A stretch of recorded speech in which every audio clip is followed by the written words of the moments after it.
Eventually, karma came for King Leopold II. His son was born with a chilling deformity, one that mirrored Leopold's most horrific crimes.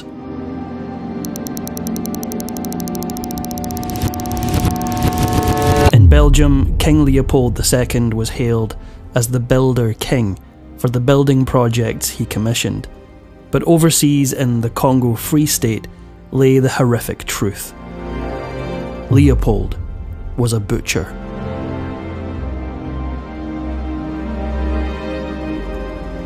The French Revolution had impacts far beyond Paris.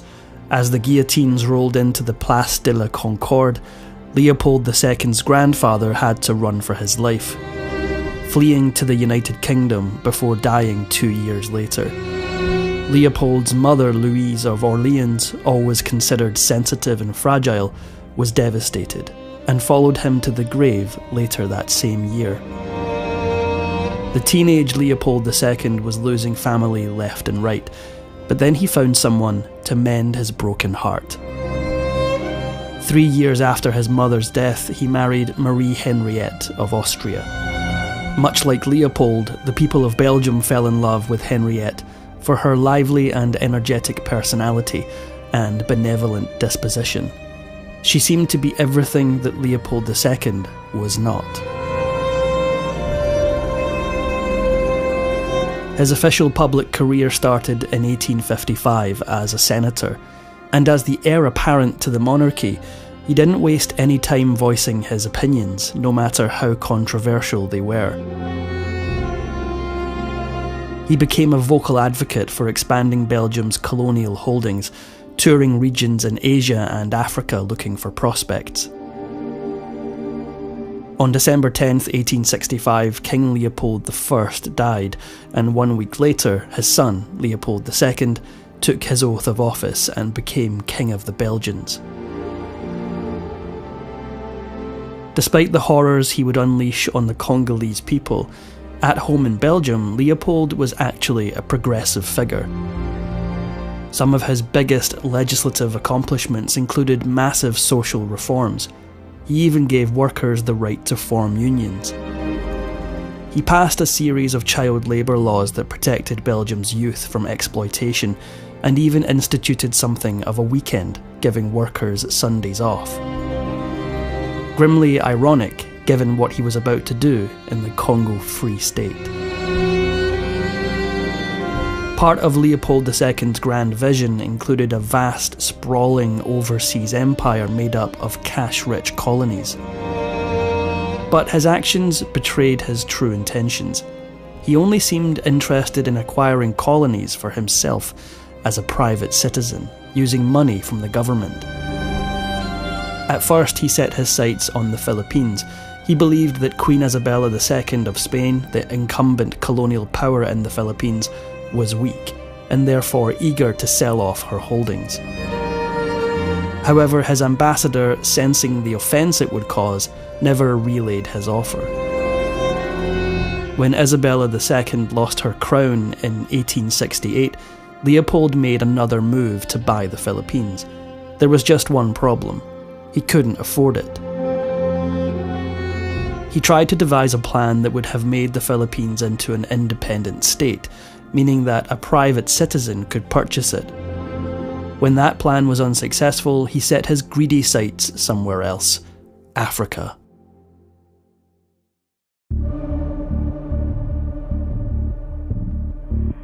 For the better part of a decade, Leopold worked in vain to acquire colonies throughout Africa and Asia, but by 1876 it was plainly obvious that he would have to change his strategy. He established an international scientific and philanthropic association called the International African Society. In reality, it was no charitable organisation. It was a private holding company, owned by him. He then hired the services of the explorer Henry Morton Stanley and set him off in the direction of the Congo to establish a colony. With some clever diplomacy, Leopold managed to get most of Europe and the United States to recognise him as this newly claimed territory's sovereign. At the conclusion of the Berlin Conference in 1885, Leopold finally realised his ambition. Belgium had just become a huge colonial power. The newly minted Congo Free State was nearly 80 times larger than Belgium itself. And Leopold had it all to himself, to rule over with his private army, the dreaded Force Publique. The first of the Congo's natural resources to be exploited was ivory. Although highly lucrative, Leopold wasn't satisfied. It wasn't bringing in enough money to fund his grand ambitions in Belgium. But then a sudden and sharp increase in the demand for rubber changed everything. The Congo Free State had plenty of natural resources that Leopold could harvest for his personal and political gain, and rubber had the potential to be the most lucrative. But harvesting the sap from rubber plants required hours upon hours of grueling labour. Back at home in Belgium, Leopold continued to champion the rights of common labourers. However, all the way down in the Congo Free State, he adopted a very different policy. With his new need for cheap and plentiful labour, Leopold jettisoned his obligations from the Berlin Conference and dropped all pretense of running a charitable organisation. What ensued was pure horror.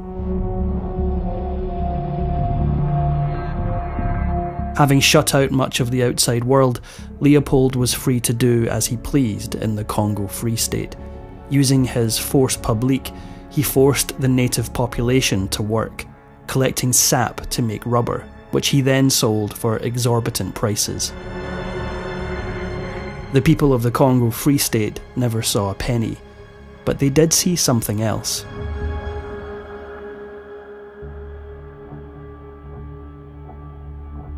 Suffice to say, the people didn't willingly go to work for Leopold, so he had to adopt some horrifying tactics of coercion.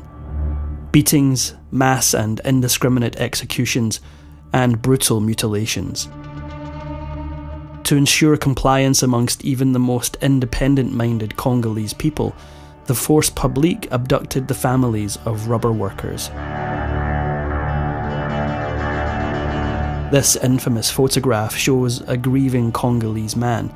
In front of him, the severed hand and foot of his 5-year-old daughter.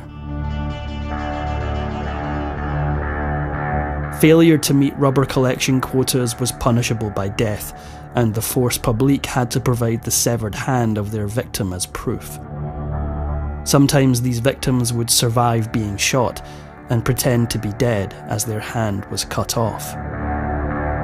The baskets of severed hands set down at the feet of the European post commanders became the symbol of the Congo Free State. The collection of hands became an end in itself. Force Publique soldiers brought them to the stations in place of rubber. They even went out to harvest them instead of rubber. They became a sort of currency. When the English missionary John Harris visited the Congo Free State, he couldn't find the words to describe the horrors he had witnessed. I have just returned from a journey inland to the village of Nsongo Mboyo. The abject misery and utter abandon is positively indescribable. Despite a quiet but growing chorus of protestations and condemnations, Leopold continued his reign of misery. The author, historian and journalist Adam Hochschild was the first to provide a proper estimate of the devastating effects of Leopold's reign. Using estimates from Belgium's own census, he put the cost of Leopold's cruel policies into stark focus. 10 million lives lost, around half of the entire population. The barbaric treatment of the Congolese was bad enough, but the secondary and tertiary consequences of willful neglect and malice were even worse. Diseases such as smallpox and sleeping sickness swept through the Congo Free State and claimed millions of lives. It was always only a matter of time before karma caught up with Leopold II, and in 1902 it finally did. When the British novelist Joseph Conrad toured the Congo as a steamer captain, he was so moved by the plight of the people that he changed the course of history. His 1902 novella Heart of Darkness gave the world a first-person glimpse into the atrocities being committed due to European colonialism in Africa.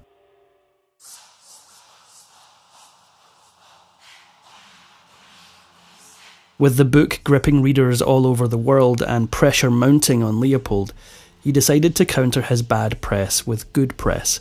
He paid the author Mary French Sheldon to tour the Congo Free State, ensuring that she only saw what he wanted her to see. Upon her return to England, she wrote, "I have witnessed more atrocities in London streets than I have ever seen in the Congo." By 1908, even Leopold's Belgian subjects had grown sick of his atrocities. After facing political opposition, he was forced to sell the Congo Free State to the Belgian people. Of course, he made sure that he was paid handsomely. With the shame of the Congo Free State falling equally on Belgium as on Leopold II, the Belgian people had no choice but to buy the troubled colony from their corrupt king.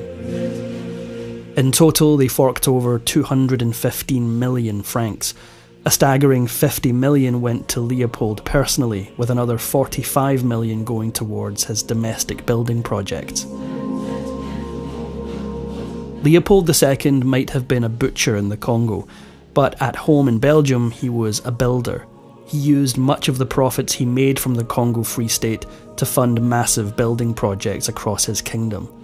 Some of the more iconic structures include the Basilica of the Sacred Heart, Hippodrome Wellington Racetrack, and, ironically, the Royal Museum for Central Africa. After the Belgian Parliament forced Leopold to sell the Congo Free State, instead of owning up to his many crimes, he began destroying evidence. Allegedly, he said to one aide, "They have no right to know what I did there."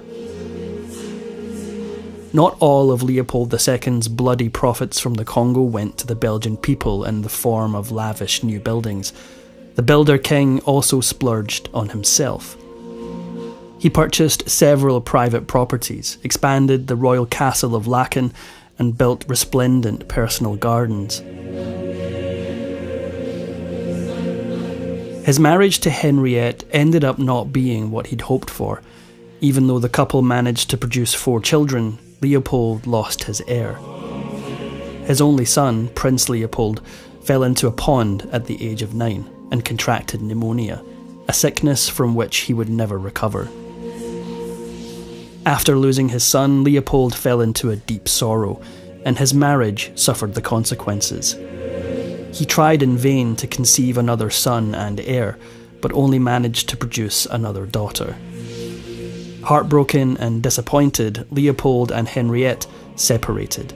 In 1902, the same year that Heart of Darkness came out, Henriette died. After leaving her memorial service, an Italian anarchist fired 3 shots at Leopold's carriage, all of which missed. Despite his horrible reputation, the Belgian people rejoiced that he had survived. Later that day, while attending the theatre, the audience gave him a raucous round of applause. Even though Leopold's reputation on the international stage had taken a severe hit, he still commanded enough respect to hear from foreign dignitaries. Even the Pope sent him a letter in solidarity. Turns out Leopold was about as good a husband to Marie Henriette as he was a king to the Congolese people.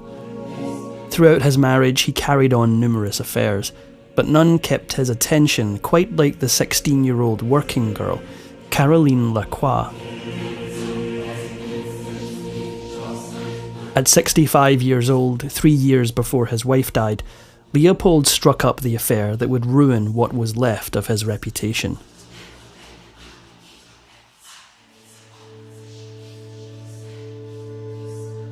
His decade-long relationship with Lacroix scandalised the Belgian people and caused even more outrage than the revelation of his atrocities in the Congo. The lovesick king gave her extravagant gifts, piles of money, entire estates, and the title of Baroness Vaughan. Leopold managed to produce 2 illegitimate sons with Lacroix, both of whom he granted honorary titles. His second son was born with a severely deformed hand. The newspapers in Belgium called it vengeance from on high.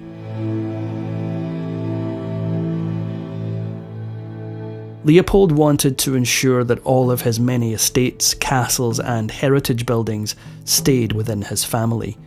However, as he had no heir, he devised a plan. He created the Royal Trust, ensuring that his assets would go to Belgium after he passed on. Of course, he included a clause that allowed his family to use the properties at their leisure. His final act as King of Belgium only cemented his place as a villainous character. In a secret clandestine ceremony just 5 days before his death, Leopold did the unthinkable. He married his longtime mistress. Fortunately, when the marriage came to light, the Belgian parliament invalidated it. Leopold II never truly paid the price for the horrific things he did in the Congo, and no amount of grand edifices in Belgium could bury his sins. After his death, he bequeathed a fortune in Congo securities to his mistress, Lacroix. His daughters from his first marriage tried in vain to get the money back, but in the end, Lacroix made off with Leopold II's blood-soaked fortune.